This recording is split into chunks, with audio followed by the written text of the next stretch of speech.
My name is John and I am 52 years of age. My wife's name is Serena, who is 47 but looks much younger. She's a beautiful woman, tall, has long black hair, pale skin, and a great body. She maintains her looks by working out and eating well. We've been married 24 years with our 25th anniversary coming up in a month before the discovery. We have 2 boys, Michael and Ben, both married and just starting families of their own. Both have remained geographically close to us, and we see them often. I work for a drug manufacturer in New Jersey that produces some ethical drugs, but we also make generics, and we are one of the largest manufacturers on the East Coast. The FDA closely monitored us, and it was critical that all drugs were accounted for at all times. Recently, our FDA inspector found some discrepancies in our paperwork, and our audits were more frequent now, and would continue that way until he decided we had our house in order. Because of my position as VP of Compliance, I've been working very long hours and traveling twice a month for the past 8 months to our warehouse many miles away to show a presence when he inspected our drug inventory. It was difficult work, but I was training 3 additional compliance techs to take over the load. It was starting to cause problems in my personal life, but we were very close to recertification, and I had started to back down on my workload. I had decided that I was going to retire just as soon as I had the new techs up and running, and our recertification was either complete or in the works. I wanted to do that by our anniversary. I hadn't told Serena, as I wanted it to be a surprise. I was able to find some time at work for myself one day, so I was downtown trying to find a jeweler to do a special job for me. It was for our silver anniversary, and I was going to do something special for Serena. I found the little jewelry shop I was looking for across from the downtown, down an alley, off to the side. A friend that used them for a special locket he had made for his wife recommended them to me. I had something similar in mind for my wife as my anniversary present to her. I talked with the owner, a Pakistani who had immigrated to the country over 15 years ago. His English was perfect, and I told him what I wanted. I had a 1.15 carat diamond ring that I no longer wore, and the stone was a perfect clear white. I wanted to have it reset into a necklace for my wife because she had always loved the diamond. He looked at the stone, made appreciative noises, and pulled out some white gold and sterling silver settings for my choice. I picked one that had 3 small diamonds surrounding a large stone that would go in the center. It was magnificent. We agreed on a price, and I gave him the ring. He took a picture of it on his scope and made a copy for me for security. It would be ready in about 2 weeks.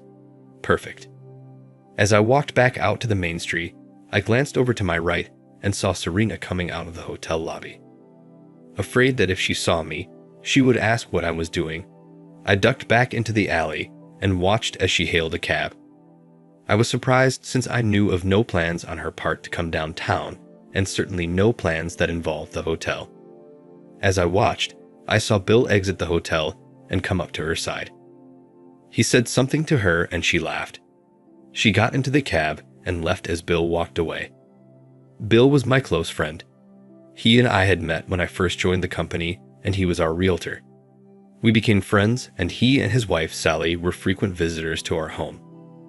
We had known them for just over 10 years, and we'd taken a few trips with them before things got a little hectic with my job.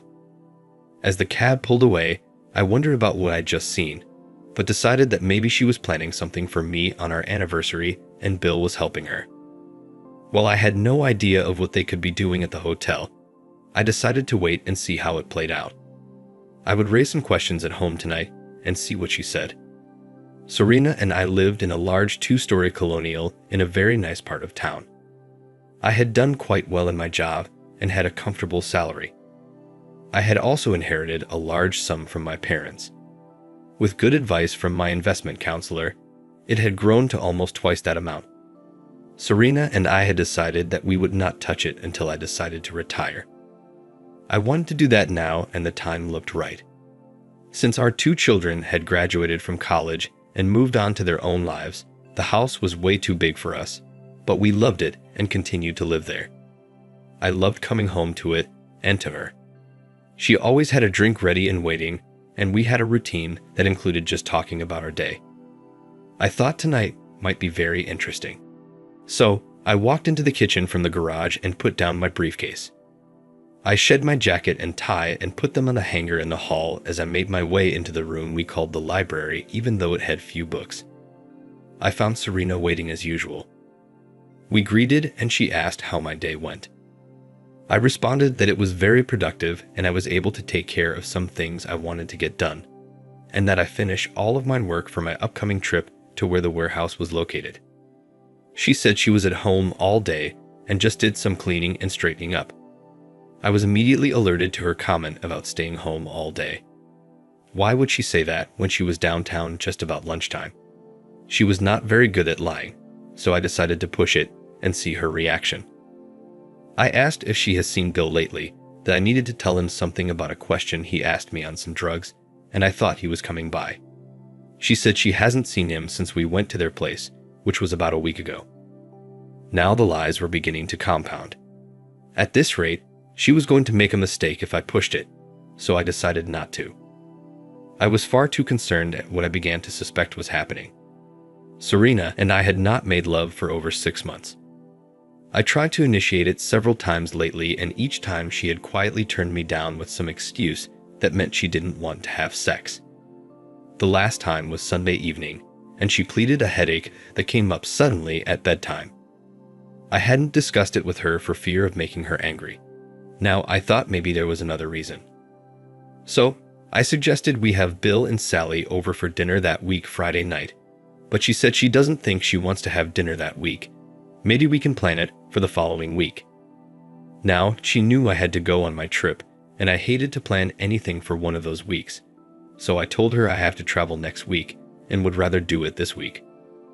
I then asked if she had a disagreement with Bill over something that I don't know about, that she seems to be uneasy when I mention his name. Now she was really uncomfortable, so she stood up and left the room, saying something about the bathroom. I considered her reactions and answers to my questions, and I knew without a doubt that she was guilty, and that Bill was involved. I decided not to push her again when she came back into the room.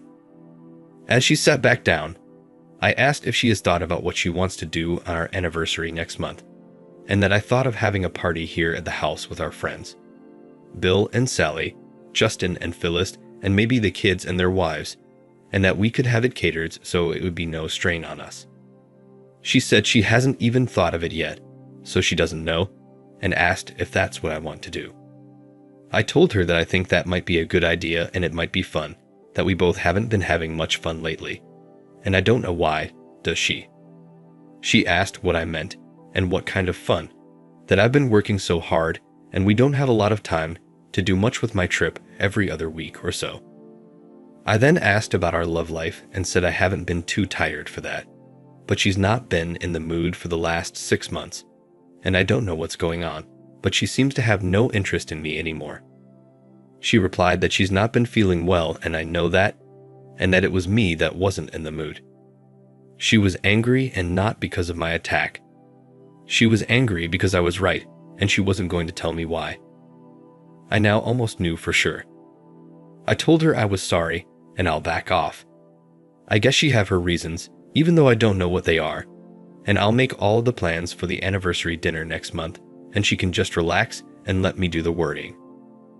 I apologized about the crack about our sex life, and told her I'll just wait till she tells me when she's feeling better. With that, I got up and left the room. I went into my study and turned on the TV.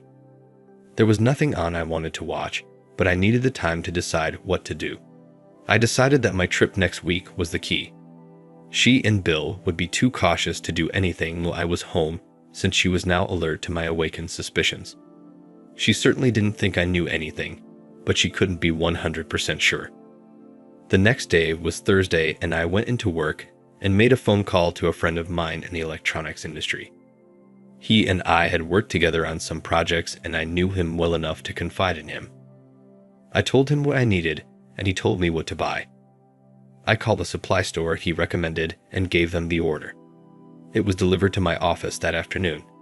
It helps to have friends in the right places. My plan was simple. I had 10 voice-activated bugs all small and innocent looking and easy to plant.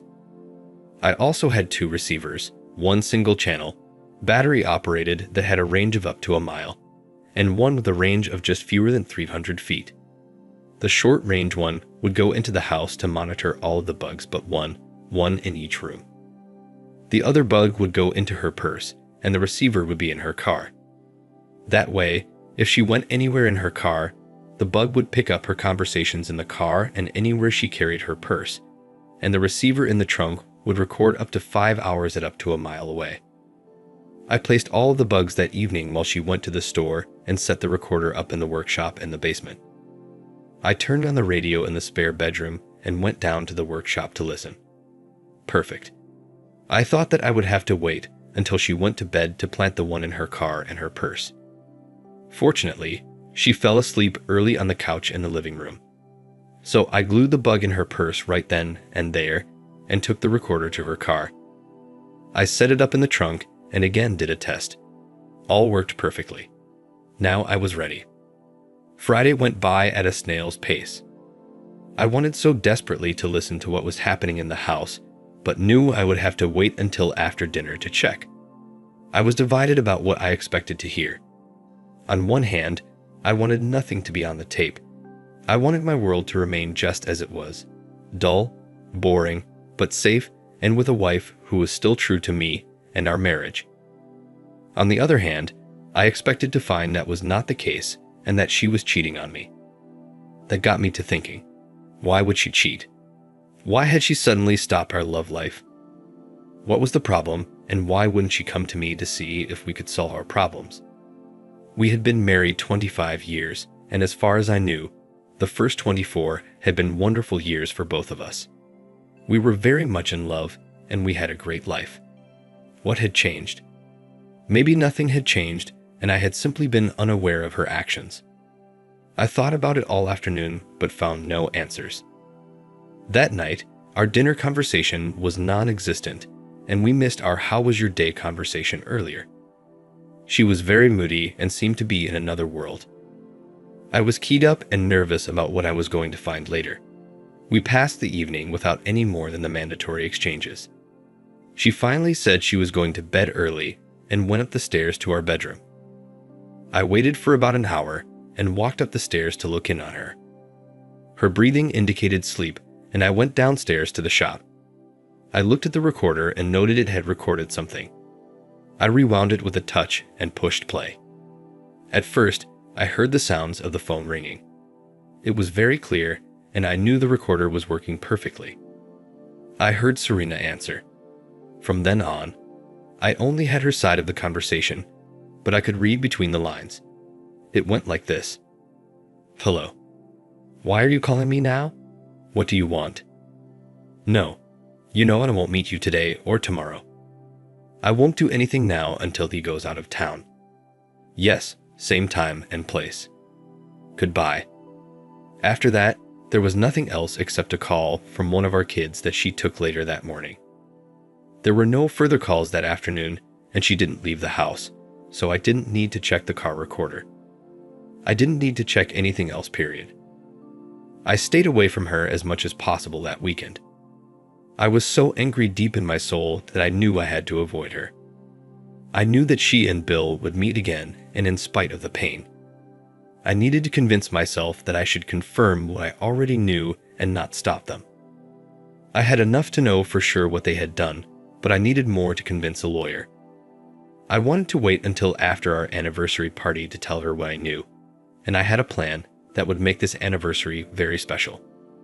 The following Wednesday morning, I told her I had postponed my trip and would be traveling next week, but that it would be a short trip and I wouldn't leave until late morning and would be back by dinner. I then told her I wanted to do some things to get ready for the party and will be back later. I watched her smile at me and say something about looking forward to the party. She waited for another hour before she finally went to the phone to call Bill.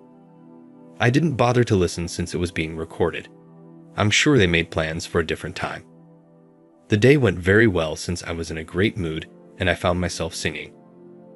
I rarely have felt so good, and it caught me by surprise to find that. This was likely the end of my marriage, and why did I feel so good about that? That thought cooled me down, and the pain returned with a vengeance. I wondered what I was going to do next. I went to the basement and rewound the tape for that day and pressed play. I heard Serena's voice as she called her lover Bill. It was something like this. "Hello. He just told me that he would be changing his schedule for next Wednesday. He's leaving later and he'll be home earlier. We can still meet at lunchtime, but I have to be home early in case he's home earlier than planned. I don't know why he changed plans. He didn't say, other than to do some things for the anniversary party. I don't think he knows anything. He would certainly tell me if he did. He wouldn't keep it to himself. I don't know, but I meant it when I said that we have to end this. He may not have to travel much anymore. We will have to talk later." The rest of the conversation was just like this, with nothing worth keeping on the tape. I erased it and reset it to 0. So Serena was going to end it, but it was already too late. I was hurting again as I walked back upstairs. I would keep listening and go from there. For the next 2 weeks, I kept to my plan. She and Bill kept their meeting for that following Wednesday. I couldn't wait when I came home and went out to her car while she was setting the table for dinner. I got the recorder out of the trunk and took it downstairs. I checked the counter and noted that there was 2 hours of tape used. I was sure that it would be very interesting. I couldn't wait till I could listen to it. After dinner, I told her that I was working on some things downstairs and would only be about an hour. She just nodded since I usually spent very little time there anyway. She was just setting down for her usual evening knitting. I listened to the tape and was rewarded with an hour of them ducking each other and her doing some things that I considered to be low-key, but he apparently enjoyed it. It seemed that Bill was as unimaginative as he was stupid. I listened to the first part closely and then let the rest of it go as more of the same. What I heard was actually rather dull. For the next few minutes, all I could hear was some grunting and groaning and the bed squeaking as they went at it. I listened as my heart grew heavier, and I listened to the sound of my marriage going down the drain. I could never forgive this from either of them. The tape continued for almost a half hour as they continued in the same vein. I couldn't understand what she was getting out of this. Our sex life was far more interesting than what I heard that day. At times, she actually sounded like she didn't even want to be there with Bill. I shut off the recorder and rewound the tape. To be safe, I dubbed it and kept one copy in my safe downstairs and the other copy in my briefcase. I thought I would extract some excerpts from some of the phone calls and that meeting and make a demonstration tape for later. I went back upstairs and tried to go on with the evening as usual. I felt pain just being in the same room with her. I looked at her several times, but she looked perfectly normal. I guess she was now so used to cheating on me that she felt nothing when we were together. There was one surprising thing that happened just 3 days before the party. As I listened to the tapes that evening as usual, I heard the sound of the doorbell ring. Bill came to the house, but I only heard some of the conversation since Serena kept him at the door.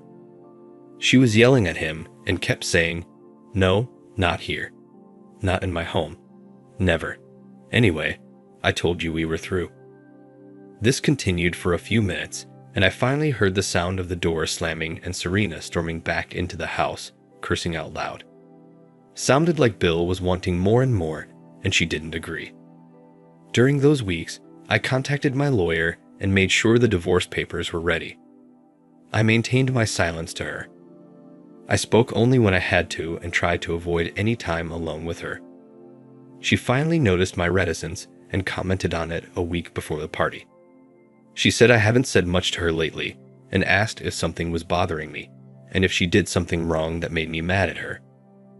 I told her I don't know and asked her if she thinks she's done something that would make me mad. She said, of course, no, and asked why I would think that. I said, "I told you some time ago that we had some problems, but you wouldn't talk about them. You just got angry and yelled at me. That's been your answer for everything, yelling. I just hope you haven't done something stupid to get back at me or to try to hurt me in some way." She started to respond but couldn't get the words out. She finally broke down and started to cry. I told her I'm sorry if I made her cry, that I was just letting off steam, and I know she wouldn't do anything like that, and I trust her with all of my heart and soul. I told her I love her too much to ever hurt her, and I hope she believes that. She just wiped her eyes and looked at me sadly. She didn't say anything to answer me and remained quiet. She finally went to the kitchen and the subject was forgotten. We spoke little after that, and things remained tense between us. As for the anniversary party, it was planned for Friday night, a day before our actual anniversary. Friday was best for most of our friends and for our children. It was catered, so we had little to do other than dress for the party. We were together in our master bedroom about an hour before the party. I had decided to end my avoidance that morning in anticipation of this day. I asked if she was going to wear the beautiful blue dress I bought for her the previous year, that I love her in it, and it shows off all of her charms both in front and in back. I did love her in that dress. I bought it for her when she saw it in a window and commented on it. I bought it the next day, and she was thrilled. She said she planned to, and that she loves it too, although she didn't look as nice in it as I say she does. But I bought it for her, and this is our anniversary, so she thinks it's appropriate. Then she asked what I will be wearing. I told her it's just a shirt and tie with a sports jacket, that I didn't want to distract anyone's attention from her. She blushed with pleasure and smiled for the first time in a long time. I wanted her to smile and be happy for the anniversary party. I wanted this anniversary to be remembered long afterwards. The first guests were to arrive at 7 o'clock, and we were dressed and ready by 6:45. I looked at her in that blue dress and I choked up. Tears came to my eyes as I looked at her. I had loved this woman for almost all of my adult life. She had been my life, and I was about to lose her. The pain was so intense that I had to sit down for a minute before my legs collapsed. I wanted to give her my gift now. The more wonderful things she had to remember from this day, the better. I told her that before we go down to our guests, I want to give her my present now, and I wanted her to have it for the party tonight. So I went to the dresser and pulled out the gold box the jeweler had given me. I took the necklace and moved behind her to fasten it about her neck. She moved to the mirror to see herself. She said it was absolutely beautiful, and thanked me for it, and said she loved it and will treasure it forever. She turned to show me and moved to give me a kiss of thanks. We shared the moment and moved to go downstairs. As I followed her down the stairs, I thought of what I had told her. It was true that I did love her. That was the sad truth, and one that I had the most trouble with over the past weeks. I knew that while I loved her, I couldn't forgive her betrayal and her failure to confide in me and try to save our marriage. She turned her back on our marriage vows and on me and turned to another man. A man that I trusted and respected and who I would have done almost anything for. That betrayal from two of the people that I trusted most in this world was so great that I found myself struggling for breath each time I thought of it. But when I thought that, I listened again to the tape of their afternoon together and found the strength to do what I planned on doing. Everything seemed to be in place and the caterer was ready. We expected 8 others, including our 2 children, as well as Bill and his wife and another couple we spent time with. As luck would have it, Bill and Sally were the first couple to arrive. I shook hands with Bill as Sally went to Serena and embraced her. These were 2 of our oldest friends, and this evening should be a time of celebration. I just didn't feel that much like celebrating, but I had no choice. Bill congratulated me and said I have the best of everything. A beautiful home, wonderful children, and a beautiful wife, and what more could I ask for? I just thanked him and said Serena and I have been very happy for the last 25 years, but things are not always what they seem, and he knows what I mean. With that, I turned to Sally and held out my hands for a hug. She was cute, but had grown heavy with the years. She once was a beauty, but now was simply a typical dowdy housewife, overweight and plain. She congratulated me and wished us more years of happiness. I thanked her and said I wish I could count on more years together, but that may not be in the cards. I said this to her quietly so that only her could hear me. She looked at me in surprise, but I just shook my head to let her know that now wasn't the time. She took Bill by the hand and led him away to the bar for drinks. I watched them go and turned to look at Serena. She just stood there looking at me and asked what I said to Sally to make her react like that. I told her to just enjoy the party and we'll have time to talk later, that tonight, I just want to enjoy our friends and our children, and that this is our 25th anniversary, and we have had 24 wonderful years together. At that minute, the doorbell rang, and we were ready for the next guests. Our son, Michael, and his wife Julie came in, followed by Justin and Phyllis, and our other son Ben, and his wife Carrie. We quickly became immersed in the congratulations of our friends and children. Things soon became chaotic, and Serena and I were separated to mingle with groups of people waiting to talk to us about our party, our house, and our anniversary. The evening went quickly, and we had a wonderful dinner planned, catered, and served by experts. Everything was perfect, except for 3 of us. During the evening, I watched Bill and Serena. They circled each other several times, but were unable to find a minute alone to talk. I saw her finally grab his elbow and draw him into a corner. I watched as she spoke earnestly to him for a minute. He had a huge smile on his face that quickly began to fade. He listened and quickly glanced up to see me watching them. I looked at him for a second and turned away. I don't know what happened after that, as my son Michael accosted me to talk about our plans. I was vague and told him we hadn't really made any. I kept myself occupied with Justin and Phyllis and my sons and their wives as long as I could until it was time for dinner. It was announced, and we all filed in. I held back until Bill and Serena had both entered. Seating arrangements had already been made, and my daughters-in-law flanked me on both sides, while our sons surrounded Serena. It was a wonderful dinner. After dinner was finished, I stood up to give a toast to friends and family. I had planned my speech carefully for this occasion. I tapped my knife against my wine glass for attention. Once all faces were looking toward me, I told them I wanted to take this time to thank all of them for attending this very special occasion. I used the opportunity to raise a toast to everyone in attendance. Finally, I said I want to raise a toast to my beautiful wife, Serena. Everyone looked toward her direction, so all backs were toward me as I deliberately set my glass down without sipping. Only Serena could see me.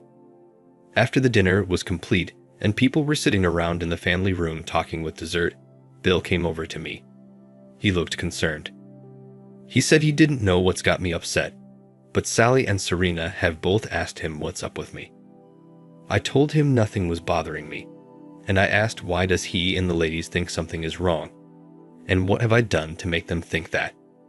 He said he doesn't know what they think, but I have been kind of out of sorts with him that evening, and that if something was bothering me, he would like to talk to me about it and maybe try to help me.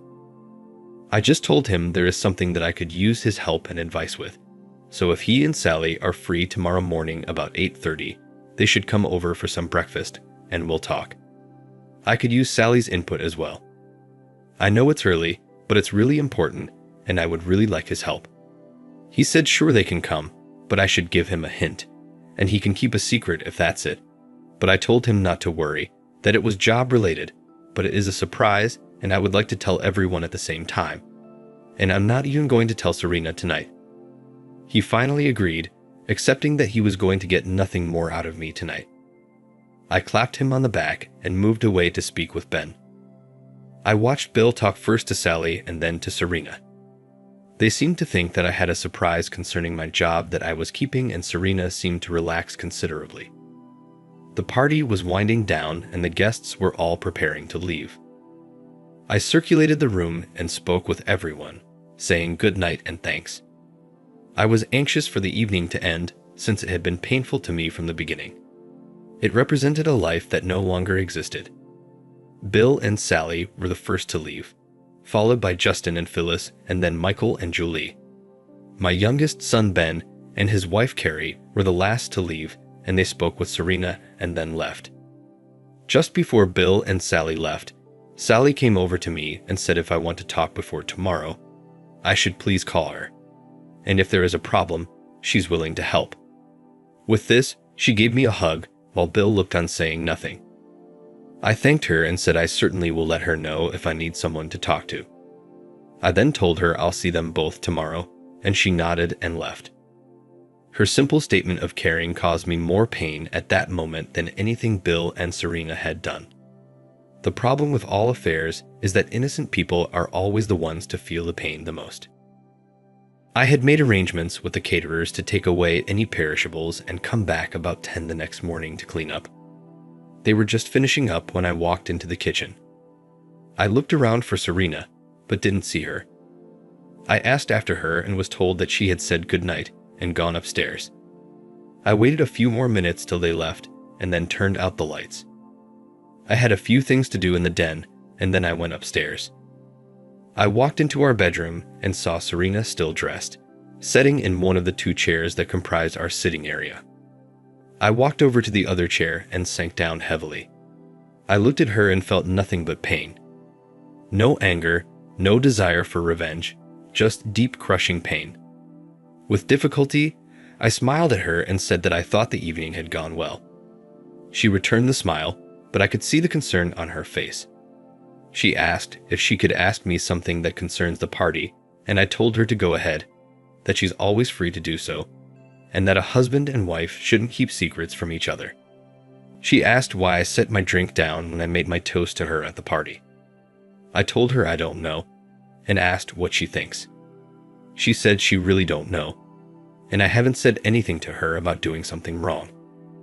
Then she asked if she has displeased me in some way. Once again, I said I don't know. Then I asked if there's something she has done that would make me angry with her, but she said no, and that she has tried to think of what it could be, but she just don't know what's wrong. I told her I'm sorry, but I don't quite believe her, and I think there are some very serious problems in our marriage, but I am too tired to talk with her about them tonight, and I'm going to sleep in the guest room, and we could talk the next day. With that, I rose and walked down the hall to the guest room before I lost my own composure. I had earlier moved some things in there, so I went in and closed the door. I had never slept in the guest room in all the years we had owned the house, nor had I ever locked my loving wife out of my bed. The pain of doing that was almost more than I could stand. I checked my briefcase for the things I would need the next day and found them all present. I undressed, turned out the lights, and lay down on the bed, knowing I wouldn't sleep much that night. About an hour later, I heard a small knock on the door and Serena's voice asking me if she could come in. She knocked again, but I didn't answer her, and she eventually stopped and went back to our bedroom. I lay there with tears finally coming, and I fell asleep dreaming bad dreams. I awoke at my usual time of 6:45, but decided to stay in bed a while longer. I usually got up and was downstairs by 7:15 for breakfast, but I wasn't hungry that morning. I had no appetite. I remained in the room until I heard her go downstairs and then went into the bathroom. I went back to the room and remained there until almost 8:15 and then went down with a heavy heart to face her. When I walked into the kitchen, she was sitting at the kitchen table, not moving or looking up as I entered. With false bravado, I said, "Good morning. Is there any coffee? I could really use a cup." With that, I walked over to the machine and poured a cup of coffee that had already become rather thick. It had been made hours ago and was now bitter, but I drank it anyway since it seemed appropriate with my mood. She still hadn't said anything, so I walked to my seat across from her with a morning paper and my cup of bitter coffee and waited for Bill and Sally to arrive. I didn't tell her they were coming, so it would be a surprise to her when they showed up. As I folded my paper ready to read, she looked up at me and asked in a very quiet voice if I suspected her of something, and if that's what this was about. I saw now that she had been crying, but I really didn't want to get into it until her lover was here. But if they weren't on time, I couldn't avoid it. I was just about to say something when the doorbell rang. She looked up in surprise and wiped her face before going to the door. She opened it to see Bill and Sally standing there. In a surprised tone, she asked what the couple was doing here at this time of morning. But Bill answered that I was the one that asked them to come over last night. He was surprised that she wasn't expecting them. I think Sally noticed her and asked if she was all right, that she looked like she'd been crying, but she said she was fine and welcomed them in. She came to find me to see what I had done and asked why I invited Bill and Sally this morning and what was going on. Without answering her, I walked into the hallway to see them and welcomed them in a booming voice. Once everyone was seated, Bill and Sally sitting side by side on the couch and Serena sitting in her favorite chair looking frightened, I walked over to my briefcase and pulled out 2 8x10 manila envelopes. I moved with them to the center of the room and faced all 3 of them. I told them I have given this a lot of thought and I have some surprises for each of them. I said I've been working some very long hours and traveling more than I should have, but I felt it was necessary and that there were a lot of people depending on me and I couldn't let them down. But I hired 3 new guys and they are finally able to handle the job by themselves. It has been my plan to retire just as soon as I felt I could leave. And that time is now, and that a week ago, I resigned from my job and told myself it's time to rest. Serena then asked why I didn't say anything about it, that she would have supported my decision, and that she knew that my job was getting me down. Bill chimed in as well and said I don't have to work for a company that doesn't care about what's best for me, and let them try to do without me for a while. I told them I'm glad to see that they both support my decision, and that I was planning on taking my wonderful wife on a trip, beginning on our 25th anniversary, and that I had booked a flight to Miami, and from there we would pick up a sea cruise. Serena then asked what I meant by I was planning on taking her. I paused a moment. This was it. There would be no turning back once I did this. That was when I dropped the bombshell. I told her I just thought that it would put a strain on her meetings with Bill at the hotel on Wednesday afternoons if she wasn't going to be here. Immediately, all 3 faces were fixed on me now, and this was the moment of truth. Now it was out in the open. I walked over to the table and pushed the play button on the recorder sitting there. I had made a tape with excerpts of their conversations. I thought the first few words of their last Wednesday meeting would be most appropriate. From the small speakers, we heard Serena's conversations with Bob. I turned the tape off and watched the faces of the 3 people staring at me. She looked like I had just slapped her across the face. She went still, and her eyes wide open. I had never seen her as pale as I did then. She fell down into the chair with her hands over her face. I heard her say in a soft voice, "Oh please, God, no." I looked to Bill and saw a look of shock on his face as well, but more interesting was the look on Sally's face. She was furious. Serena was now sobbing openly, and she was looking at me with eyes filled with tears. She asked how long I've known, and said I should let her explain herself. Sally jumped up from the couch with a look of anger and fury on her face. Bill also stood and turned to Sally just as she let him have it. She slapped him with her open hand as hard as she could and just glared at him as he staggered back. The smack sounded like a crack of thunder. Sally was on a roll and Bill looked as though he had just swallowed something rotten. She turned on Serena with real venom and said she has just ruined 2 marriages, and that Bill is a lousy lover anyway. I decided I had better get back into the conversation before Sally killed somebody. I asked Bill to get out of my house right now, and I never want to see or speak to him again, and that he was supposed to be my friend, but he stabbed me in the back. I told Sally that I have something for her and that she will want to take. It was a complete record of phone calls between the 2 of them, and it is very graphic in some spots. It should help her if she intends to divorce him. So, I handed her a bulky 8x10 manila envelope. She took the envelope and stormed out of the house with Bill trailing along behind her. He seemed completely confused and lost. I really hoped Sally would make his life a living hell from that point on. I turned to Serena, who had been standing still sobbing and watching the whole sorry thing between Bill and Sally. She must know by now that she had destroyed Bill and Sally's marriage. I congratulated her and told her Bill and Sally were 2 of our oldest friends, and she has succeeded in destroying both of their lives, and I hope it was worth it, and that Sally was a wonderful, kind woman who didn't deserve what she and Bill did to her. She continued crying, saying I have to let her explain. She said I've been so busy and she was so alone and Bill was only trying to be a good friend, and that they just took it too far, and that it won't happen again, and I have to forgive her and let her make it up to me. I waited patiently till she finished. It was no more than I expected from her. I told her that after I discovered her affair, I did a lot of thinking. I went through days of pain because of her betrayal. I wondered what she was capable of and whether she had done this before with others. I wondered whether I could live without her if I were to leave her. And I wondered about the boys and what they would think. She cried and said we don't have to tell the boys. And she has never done anything like this before with anybody else.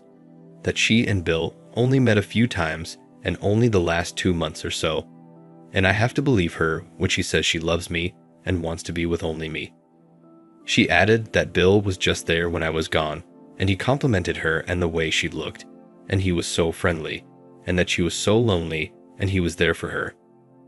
I told her I understood what she did, but not why she thought it was acceptable to do it, and I could have forgiven her if she had come to me and insisted that we try to find out what was wrong in our marriage. I could have accepted it if she had confronted me and insisted that we go for counseling, but she never bothered, and she never tried to fight for our marriage even when I asked her about it. Now she just turned to another man and gave him everything she promised only to me, and I can't forgive that now or ever. With that, I handed her the second of the 2 envelopes. I told her these are divorce papers. I had them made out last week after I quit my job, and that she'll be well taken care of. I told her I wanted the divorce to be simple and quick, and that if she doesn't contest it, I'll leave her the house and a nice sum of money. But if she contests it, I'll use everything I have from her affair in court, and I will fight to take everything and leave her with nothing. Serena fell to her knees with her head down and tears coursing down her face. She was screaming, "Please, John, I'm sorry. Let me try to make it up to you. You have to give me a chance to make it right." I then told her I was leaving for what was to have been our anniversary trip, and that I left instructions with my attorney on how to reach me and how to handle the divorce. And I do not intend to see or speak to her again. And I will call the boys and let them know how to reach me. Finally, I said I have written a letter to each of our sons, and I have told them exactly what happened and how she betrayed me. And if she fights this divorce, I will send those letters, but if she accepts my terms, they will never see them. But in the meantime, I will tell the boys that she and I had some problems, and that our marriage is over, and we have grown apart and decided to separate, and I will trust that they won't think too badly of me. Serena was now completely shattered. She had dropped to the floor and lay there sobbing with her arms over her head. I looked at her but couldn't feel anything. I could only remember her words to Bill as they betrayed me in that hotel room. That memory was enough to give me the strength to turn away and walk out of the house. I could still hear her sobbing as I walked out the door of the house we had raised a family in. I had the tickets to Miami and reservations at a hotel and enough money to last me in style for the rest of my life. I intended to make the most of it. I wanted a new beginning, and I hoped with time I could get back what I had lost, my innocence and my trusting nature. I was so very tired. I was tired of people who claimed to be my friend and then fucked me behind my back. I was tired of trying to maintain a broken marriage when my wife couldn't even tell me that there was a problem or let me know that we were in trouble. She put her own pleasure and needs ahead of mine. She ducked another man for reasons only she knew. I was tired of expecting trust from those I loved. None of them had been honest, and none deserved my trust. I had treasured my friendship with Bill, and he betrayed me without a thought. I had always thought that my love for Serena was unconditional, but I found out differently. You can't love unconditionally when the other person changes the rules. I shut the door on 25 years of my life and walked out to my car and drove off to begin the second half of my life. The first half had not been all bad, but it had ended badly. Maybe this time would be different. I had no idea of what I would be doing in the future, but I would certainly be a different person. I had learned some valuable lessons. No longer trusting. No longer taking things for granted. No longer working for someone else's benefit. I would take care of myself from now on and let others take care of themselves. As I pulled out of my drive for the last time, I looked back through the rearview mirror to see Serena run out of the house, look at my departing car, and then collapse in the driveway. I slowed the car to watch as I felt some sense of pleasure. Maybe she had really cared. Maybe she cared enough to feel the pain that I had been living with since I found her out. I took my foot from the brake pedal and pushed on the gas. My future was waiting. In the end, our divorce was finalized and everyone got what they deserved or not. Sally and Bill didn't come to a resolution either, and I still keep in touch with her occasionally. And that's the story of how my marriage of 25 years came to an end. Thanks for watching. Please share and subscribe to the channel for more stories like this. Take care.